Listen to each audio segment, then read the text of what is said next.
What it do, YouTube? Your boy LTD back at it again with another one. And today we're finna be checking out Wrestle with Andy. Make sure y'all go subscribe to him. Two primes wrestlers with multiple peaks.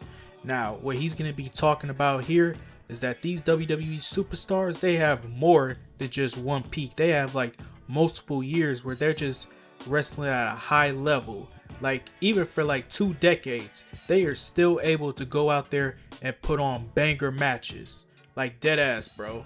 Without them even slowing down. Hell, some of them could be in their 40s and they're still out there entertaining us. Still out there putting out 5-star classics. But I'm not going to waste any more time here. Let's chill and relax. Let's get started with this video. Make sure y'all go subscribe to Wrestle with Andy. I'm finna drop the actual video down below in the description box. And without further ado, let's get started. Make sure my mic is in. Alright, let's go. When a wrestler has their prime, they only have one of them. And that makes sense because, by definition, there should only be a single peak when it comes to any aspect of our lives. That said, there are a special few performers who have peaked multiple times over the course of their careers. But just who are the greatest of examples of this in wrestling history? Damn. Well, that's exactly what we're going to be looking at right now, starting with our first entry, Shawn Michaels. Yep. Now, few have ever reached the HBK is heights a that perfect Shawn Michaels example. did over the course of his illustrious run. So for him to do this not just once, but twice, well, that makes him very special indeed. How did he achieve such a goal? Well, to answer that question, we first have to go back to the mid-90s. This was when, after spending the early part of his career working as a tag team act, primarily alongside Marty Jannetty, the Heartbreak Kid broke out as a solo star. And boy did he break out here, as over the course of the New Generation era, he'd win the WWF title on no less than 3 occasions, with that helping to turn him into one of the aces of the time period, alongside Bret Hitman Hart. Sadly though, despite arguably being the best wrestler in the world, needless to say then, this felt like a tragic and all too abrupt end for HBK. But there would be a second wind as it happened, because in 2002, after getting cleared by the doctors once more, the former champ would return to the ring and start a whole second career, one which was probably even better than the first one. Yes, you can make the argument before, but it really bears repeating here. During the 2000s, Shawn Michaels aged like a fine wine, with him only somehow getting better in the classic matches, and that led to a second peak for his career, as now, well, he wasn't really in title contention as much, he was giving us some of the best bouts of the time period against opponents like Chris Jericho, Triple H, Kurt Angle, and of course, The Undertaker. Classic feuds, man. And it all just proved that the Heartbreak Kid was a man who could not be slowed down by the passage of years. Are there any other wrestlers that are in the same GOAT category who have similar stories? Well, hey man, you gotta give it to HBK, bro. Like deadass, bro. Bro was gone from WWE for multiple years after retiring the first time, just to come back to be even better than his first run, giving us classic matches, classic feuds. Like I really enjoyed his feud with Triple H, and I for sure as hell enjoyed his feud with Chris Jericho. Definitely one of the best feuds in that era. Like deadass, bro. So I gotta give credit to HBK, bro. You can make the argument his second run was better than his first run. On some real shit. There is one which is remarkably similar as it happens. Someone who came along almost exactly Daniel one Bryan generation as well. later with a near identical career trajectory. The one, the only, Bryan Danielson. Now, we should point out before we go any further that while Bryan Danielson and Shawn Michaels both mirrored each other in the sense that they each had a spectacular first half of their career, which drew to a close with an abrupt and very serious career-ending injury, only for them to eventually return and have an arguably even better second half, the American Dragon actually has 3 peaks, one more than HBK. And what's more, he achieved each of these peaks in a different company. That's right, it would be during the 2000s that the Aberdeen native made his name early on as a pillar of the Ring of Honor roster, with this seeing him present himself as the best wrestler alive. Seriously, such highs would Danielson reach here? By the time he joined WWE in 2010, he'd be coming in with a lot of fanfare from hardcore audiences, as this was the guy who'd put on such legendary mat classics against opponents ranging as far and wide as Kenta, Austin Aries, and Nigel McGuinness, just to name a few. That said, during his early days in WWE, the now renamed Daniel Bryan would often struggle on account of his look not being what Vince McMahon wanted. But when you have a man with the level of talent he does, there was no way he could ever be held down forever. No, True. come WrestleMania 30, Bryan would have become such a big star in WWE, he'd have beaten Triple H, Randy Orton, So and good, Dave man. Batista. That moment right there where Michael Cole was like, tap out Batista, tap out Batista. That will live in memory in WWE history. Like, that will live in WrestleMania moment. That will live, like, throughout WrestleMania history. Like, deadass, bro.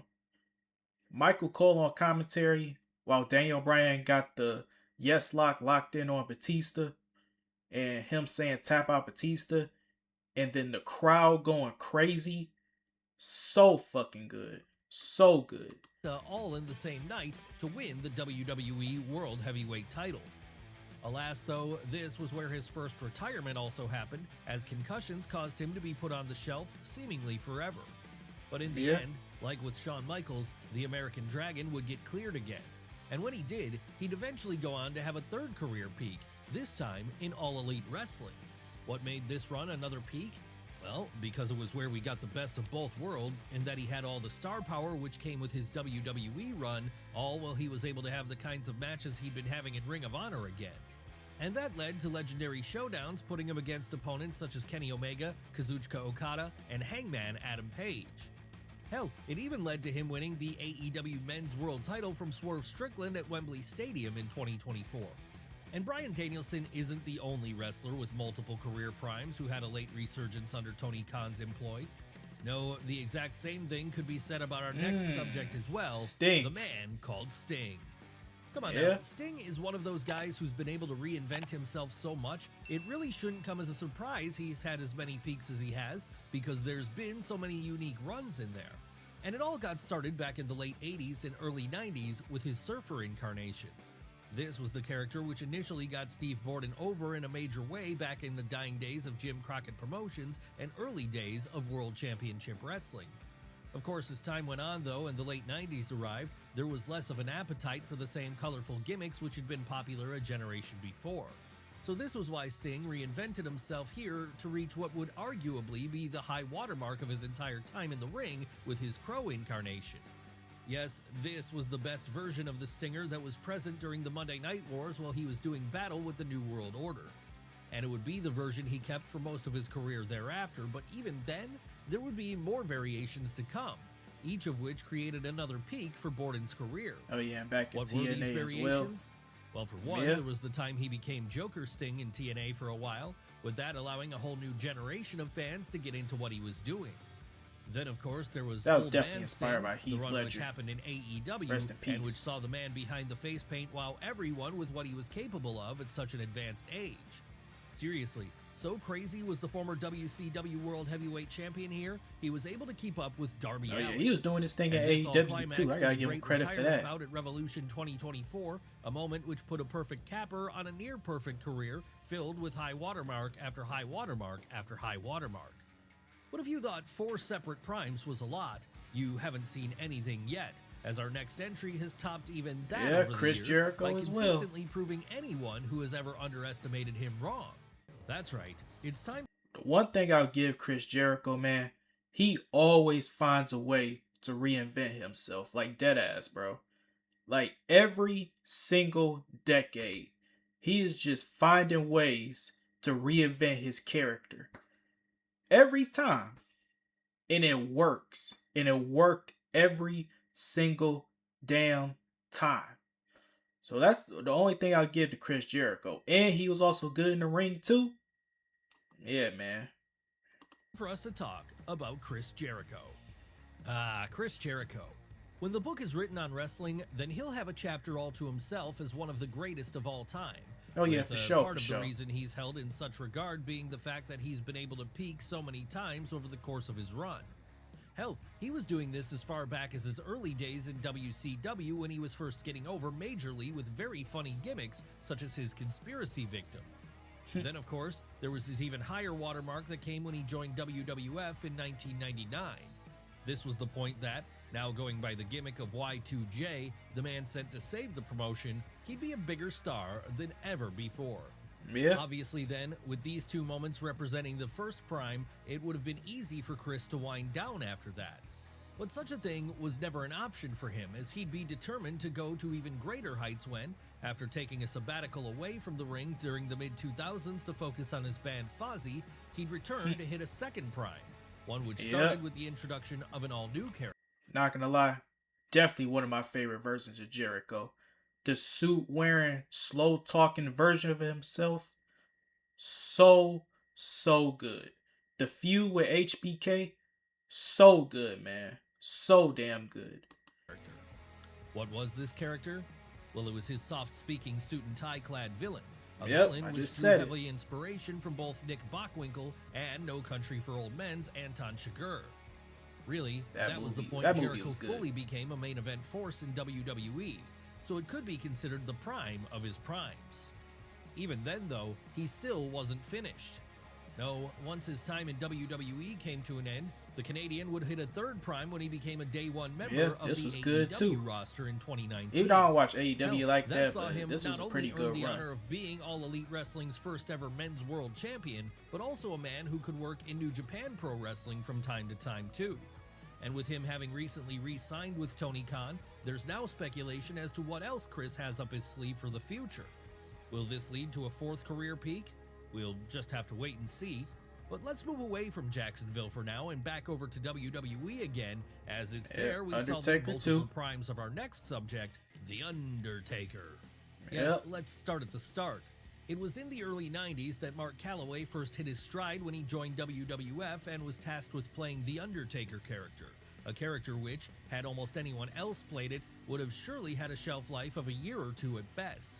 But it wasn't anyone else playing it.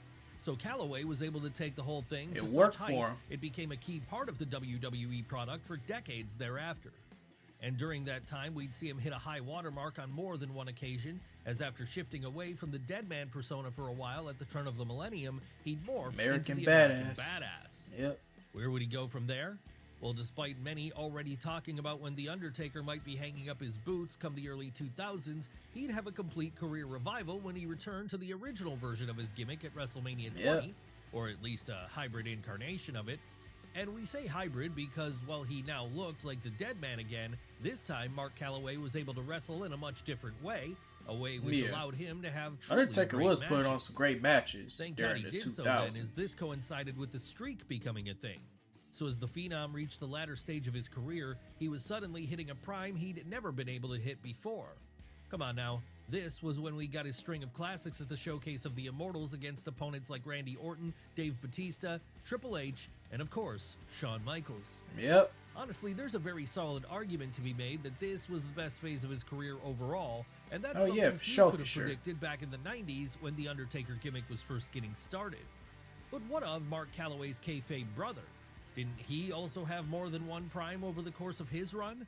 Why, yes he did, and that's exactly why he's our next subject, Kane. How many peaks did Kane have while he was in the ring? Well, there's two as far as we can see, the first of which occurred during the late 90s when Glenn Jacobs first took on the character. In 1987, the Big Red Machine would get hugely over with fans as a near unkillable monster. It was the WWF's version of Michael Myers from the Halloween franchise. Deadass, bro. And this would see him turn into as soon as you hear that fire pyro, bro, you already know shit is about to go through the roof. Like deadass, bro. I'm not just talking about the fire. I'm talking about asses being whipped. Like deadass, bro. If you hear that fire pyro, it ain't gonna be the Undertaker. It's gonna be Kane coming out there to kick some ass. Just ask JR. The company's top stars as the Attitude Era took full hold soon thereafter. Seriously, such heights would Kane reach at this point, he'd eventually be able to morph into a lovable babyface, and, for one night at least, win the WWF title from Stone Cold Steve Austin. That said, come the middle part of the 2000s, it felt like Glenn Jacobs had really peaked, and that the character was now in an irreversible downturn. How surprising it was then that, as a new decade was dawning, he'd hit his stride for a second time with a whole fresh wine. Yep, when he took off the mask. What happened here to cause Kane to have a second prime? Well, after years of being on the roster, he'd finally get a proper run as world champion, something he did by beating his kayfabe brother The Undertaker at 3 straight pay-per-views. Yeah, I remember that. That's right, it's rare that someone gets that full shot at being a world champion at such a relatively late stage in the game. But this was what happened for the Big Red Machine during the early 2010s. Honestly, it's just as big a part of his legacy as his early peak at this point, as it fully solidified his status as a legend. But we've talked about the men so far a lot today. What if we take a moment to talk about the women instead for a while? If we do that, we'll have a chance to talk about our next subject, Mickie James. Why do we say Mickie James had multiple primes over the course of her career? Well, because there were two very definitive peaks. And like with some of the other people we've looked at today already, those peaks happened in separate companies. Of course, the first of these happened in WWE, as it was in the mid-2000s that Mickie really broke out from the pack by being one of the best women's wrestlers on the roster. Hell, so good would she be here, it wouldn't take long for her to elevate herself to the level of a Trish Stratus or a Lita, something she solidified during a WrestleMania 22 match with the former in 2006. As you would expect then, much title success came the Virginian's way during this period. But that wasn't the end of her hitting her stride, as once she left WWE in 2010, she'd go on to have a complete second peak, with this happening in TNA. Seriously, there's a solid argument to be made that the work Mickie did down in the Impact Zone was better than anything she ever did in WWE. After all, this was the period where she helped to keep that brand's Knockouts division very strong and further establish it as easily the best women's division in North America during the early 2010s. Come on now, 5 Knockouts title runs is a statistic which speaks for itself. Damn. Combine this with her 6 times on top in WWE, and you have a very clear picture of a woman who was at the top of her game on multiple occasions throughout her career. And she was really doing her thing in TNA for a moment, as our next subject is also someone who had an early peak in the big leagues and then another later peak down in Nashville. Who are we talking about here? Why, Jeff Jarrett, of course. Yes, Jeff Jarrett, the man who can never be written off, as over the course of his career, he's shown an uncanny ability to always find himself on top. And that was never more apparent than in his 2 notable peaks during the 90s and 2000s. Want more information about those? Well, let's start with the former first, as this was the point that Double J first became a star by jumping about between both WWF and WCW throughout the New Generation and Attitude eras. Sure, he might never have been a top guy in Vince McMahon's company, but he was always quietly one of the best wrestlers on the roster. And once he made his final move down to Atlanta toward the turn of the millennium, he'd at least get that push which saw him become a world champion. Really, if this was the highest point he'd ever reached, then it would have been enough to... Also heard that he was basically the Triple H of TNA as well. He was basically holding that title hostage, I heard. Jeff be remembered as a legend of the ring. But it wasn't his highest peak. No, this would come during the 2000s, as it was after WCW went under and WWF no longer became an option to the Tennessee native that he formed a new company with his father, one which went by the name of TNA. I just built a budgeting app for Space 44. Damn, ad. Can it generate Yes, I know. Get YouTube Premium. Needless to say then, with Jeff being a part owner of TNA during those early days, he'd be pushed hard as a top babyface, the guy who would hold the NWA World's title on 6 separate occasions. Damn. Truly, in terms of the way he was presented, damn, look at all that trash being thrown in the ring. People did not want him as champion all the time. It's an incredibly important run, as it was what started Impact, the only company that could even come close to providing an alternative to WWE for almost 2 decades. Of course, one person who was never a member of the TNA roster, though, would be our next subject. No, like with The Undertaker, when he hit his primes, they all happened in WWE. So let's move back over there and look at him now then, the all-time legend that is The Rock. Seriously, what a career The Rock has had, filled as it is with high after high after high. And those highs go all the way back to his earliest years in the ring, because while he might have struggled to get over initially in the first half of 1997, once he joined the Nation of Domination and turned heel, he'd unlock his full self, a cocky villain who knew he was the best and who wasn't afraid to make that known to everyone. Then to be fair, after a while, fans were only too happy to listen to him talk about this because they recognized how great he was too. And that would eventually lead to a full-blown babyface turn, one which saw the People's Champion hit his first crowd as he became the only man who could challenge the mighty Stone Cold Steve Austin for the spot of ace of the WWF. Come on now, if you weren't there at the time, it's impossible to overstate just how big of a deal Dwayne Johnson was. He was a true crossover star, One popular enough that it wouldn't be long before Hollywood came calling for him and started Yep. pulling him away from the ring. That's right, this would be the point where the Great One began spending less and less time as an active wrestler, with him eventually leaving altogether in 2004. That said, before he did, he'd give us another peek in the Rock. form of Hollywood Rock, arguably his best incarnation ever. Yeah, this was This pretty was the good gimmick too. which saw him lean into the fact that he was now becoming a movie star, as he used the heat that Yeah. created to turn into a mega heel, just as he had been during his Nation of Domination days. And that still wouldn't be the end of Rock in his prime. Listen, and the fact that he was an asshole for majority of this run, and he was still getting cheered because he was that damn entertaining. Like, for real. No, even if he did leave the ring for several years after that, he would eventually start making sporadic returns, with his most recent one seeing him Yep. peak all over again So as good. he gave us the introduction of the So final boss. damn good. Who was the final boss? Well, it was Dwayne Johnson, playing off the fact that he'd now become such a huge deal, he'd been able to get himself a spot on the board of TKO, WWE's by then parent company. And this meant he had more power than anyone else not named Ari Emanuel. Yeah. So when he'd appear could on do whatever Raw the or fuck he SmackDown want, to tell like, Cody literally. Rhodes he could set the rules now and make life very difficult for the babyface in the process if he wanted to, that was real. So much influence does The Rock have as the final boss. In fact, he was even able to have a say in the booking of the retirement of our next entry, John a man Cena. who also had multiple primes throughout his career, the 17-time world champion that is John Cena. Okay, let's go back to the start with this one, as it would be in the early 2000s that John Cena first hit a peak with the Doctor of Thugonomics, a cocky heel much in the same vein as early Rock, which got the champ over so much it quite literally saved him from getting fired by Vince McMahon. Oh, This yeah. would be the character which Cena was using when audiences started pushing for him to be the next ace of the company. And while he would eventually earn that spot, by the time he did, it'd be under a different guise, this time as Mr. Hustle, loyalty and respect. Sure, that Eat your version of cereal, Big Match eat John your was vitamins. polarizing to say the least, but it did turn him into the biggest star WWE had since Steve Austin. And it would allow him to remain on top of the card for over a decade, an incredible achievement in longevity. Yeah. Of course, once that run ended, Cena would start to wind things down. But this didn't mean he wouldn't still be at the top of his game. US as Open was here, Challenge, He peaked yep. all over again by morphing into a beloved legend who, all of a sudden, was putting out great in-ring encounters. Yes, this was where we got his famous United States Open Challenge, a run which saw John have Yeah, I bangers enjoyed this against run opponents right like here. Kevin Owens, Cesaro, Sami Zayn, Seth Rollins, and of course Great AJ matches. Styles, just to name a few. Really, it was the kind of late career resurgence no one could have expected for the champ. And it allowed him to keep going strong in his legend role all the way up until 2025, the point he embarked on a year-long retirement tour, which saw WWE draw record gate numbers pretty much everywhere they went.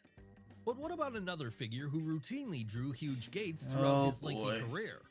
Well, that would be our next subject. I as will it have happens, to admit, another he performer definitely who has had some multiple peak runs as primes while they well. were active in the ring.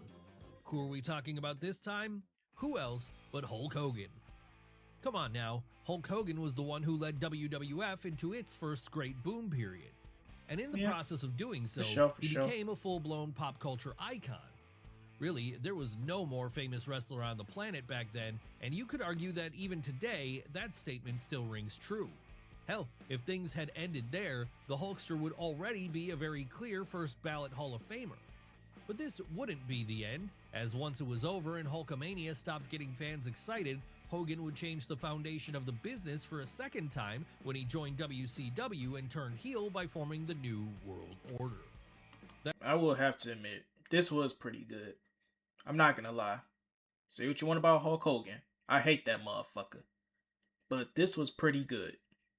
Him joining the NWO, ditching the yellow and red colors for the black and white. This was pretty good. That's Iconic right. moment. Not just content with Like, for sparking real. one boom period, Hogan would spark a second one during the 90s. And this led to him hitting a high watermark all over again as he became the leader of the invading force hell-bent on taking over World Championship Wrestling, in the process becoming a pop culture icon for a new decade. Seriously, no one else has ever peaked this high on more than one occasion, and the high likelihood is no one ever will in the future. But what about from a work rate perspective? My Well, boy if we Kurt. want another example of someone peaking in the ring on more than one occasion throughout their run, in 2 separate companies no less, then we can find this with our next subject, Kurt Angle. Now, if you're talking about the greatest in-ring workers of all time, then Kurt Angle has to be on everyone's short list, as from pretty much day one in WWE, he proved himself to be a complete prodigy, someone who wrestled like a guy who'd been doing it for 20 years. Unsurprisingly then, this quickly saw him rocket all the way up to the top in the WWF system, to the point that he became WWF champion after less than a year on the roster. And once that reign ended, Kurt would go on to have multiple more, all while he was doing things like main eventing WrestleMania against Brock Lesnar. That and having some of the best matches in the company's history against opponents such as Steve Austin, Eddie Guerrero, and Shawn Michaels. Sadly though, come the mid-2000s, addiction issues would see the Olympic hero part ways with WWE. But that didn't mean his career was over, as TNA would be only too happy to bring him in. And when they did, Kurt would get an entire second wind as he hit his prime all over again, this time by taking that promotion to the highest highs it would ever reach. How would he do this? Well, by being a superstar, one who could still go in the ring to a higher level than almost anyone else around him. And that was evident very early in his great bouts against opponents as wide and varied as Christopher Daniels, Christian Cage, AJ Styles, and of course, Samoa Joe. Hell, the Angle Joe series is widely regarded to be TNA's high watermark to this day. And the main event Mafia angle the Pittsburgh native was such a key part of not long after wasn't far off this. Truly then, you could argue his Impact run was better than his WWE one, all things considered. But let's move back to a WWE exclusive again, a former key rival of Kurt Angle's that we mentioned a moment ago, Brock Lesnar. Now we can very cleanly divide the career of Brock Lesnar into 2 distinct eras. His first run prior to going to join UFC, and his second run post-domination in the Octagon. And luckily, for the purposes of this video, both of these runs represent entirely separate primes, as back in his early days, the Beast was able to rise to the world title scene faster than anyone before him, even Kurt Angle, when he went from debuting rookie to the man dethroning The Rock at SummerSlam in less than 6 months back in 2002. How did he get so big so fast? Well, because back then Brock was truly a can't-miss star. But this run would prove to be short-lived in the end, as come early 2004, Lesnar would be quitting WWE after becoming burnt out on their brutal road schedule. Of course, as we already mentioned though, this was not the end of his time in the ring. No, after going over to UFC to become a one-time heavyweight champion in that sport, he'd return to WWF in 2012, with him this time playing the role of final boss. Despite him basically being like a part-timer, but hey, when he needed those sporadical appearances, and when he shows up, he definitely brings WWE a lot of this. A lot of money. Just to make an appearance and put on a quick match. And that's it. Monster who only appeared on a part-time basis. How would that work out for him? Very well as it happened, because for a good few years there, he was the most unbeatable man in the company, to the point that he was even able to end The Undertaker's WrestleMania streak in 2014. Still didn't think he should have broke. During his 2 primes, Brock was easily one of the biggest and most talented stars in the industry, whether we're talking about the early 2000s or the 2010s. But then everyone we've looked at today was able to become a big enough star, or at least a high-level enough wrestler, to peak on multiple occasions over the course of their careers, which is exactly why they all deserved to be talked about today. Yeah, man, this was an interesting video. This was a dope video. For real, for real. I'm finna go ahead and get this video a like. And like he just said, man, it doesn't matter what age you are, for real, for real. If you can still go in the ring and still put on great matches, yeah, man, I'm not gonna argue with that. You definitely deserve a spot to put on great matches and consistently great matches every single damn year. Like the wrestlers that he just named right there, man, certified legends, man. Kurt Angle, Shawn Michaels, all those guys. Despite all the injuries and all the pain that they were in, they were still going out there putting on great matches, 5-star classics. So yeah, man, respect to these guys, man, for real, for real. And to be honest, man, this is proof that it doesn't matter how old you are. If you can still go out there and perform at a high level, just go ahead and do it. Ain't nothing gonna slow you down other than yourself. That's it. But comment down below, man, what y'all think about this video. Make sure y'all go like, subscribe to my channel. And this your boy LTD signing out. Peace.